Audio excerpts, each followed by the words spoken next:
et le temps se penche sur le cas libyen.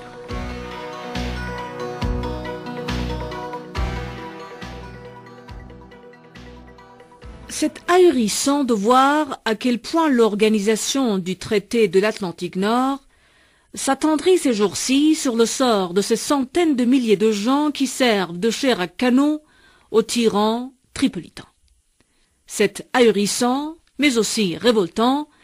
car ce fou allié que rien ne semble désormais toucher ni ébranler tant est grande la confiance qu'il tire de ces arsenaux bourrés d'armes européennes, faisait figure, il n'y a pas si longtemps, d'allié de poids de l'Occident. Ce fut ainsi que de Paris à Rome, on lui comptait florette à ce tortionnaire, passant à la trappe ses exploits terroristes de Le Carbi, du décédiste d'Utah, ses tentatives d'acquisition de l'arme létale atomique et chimique, ces mille et une aberrations de despotes tolérés, même adulés, puisque pétrovendeurs. Ce jeudi à Bruxelles, les ministres de la Défense des 28 pays membres ont évoqué entre autres mesures totalement inefficaces la perspective d'une intervention militaire, une intervention qui créerait systématiquement une zone d'exclusion aérienne au-dessus de la Libye, avec à la clé l'interdiction à l'aviation kadhafiste de voler. En d'autres termes, l'OTAN, cette armée par procuration des États-Unis, s'apprêterait à ouvrir un nouveau front contre un autre État islamique, après celui qui l'oppose depuis une décennie à l'Afghanistan et depuis 2 ou 3 ans au Pakistan, à la Somalie, au Soudan, pour ne citer que.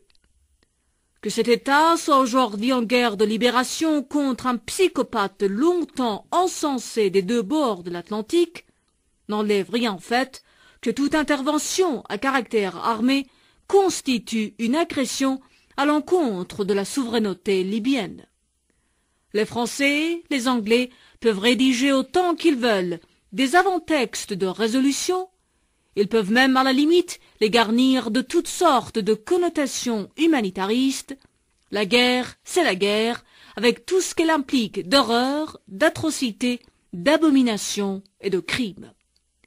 À la sortie de la session d'aujourd'hui, les journalistes relevaient que les conciliabules ne donnaient guère l'impression d'une grande unanimité et que certains des participants semblaient même marcher sur des œufs à l'évocation d'une nouvelle guerre. Eh bien, si cela est vrai, il y a lieu de se réjouir, puisque cela veut dire que l'expérience irako-afghane aura servi au moins à quelque chose,